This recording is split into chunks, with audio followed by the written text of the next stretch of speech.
Hello.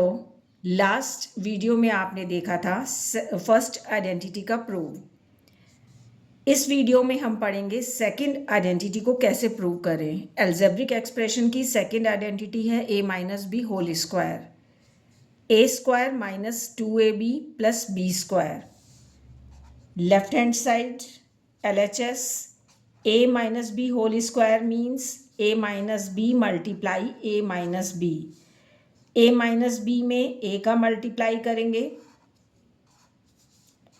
a into A minus a into B.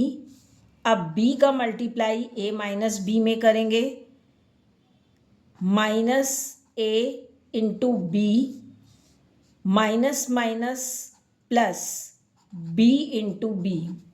a into A square, A minus A B minus 2ab plus b into B B square. Right hand side hence proved.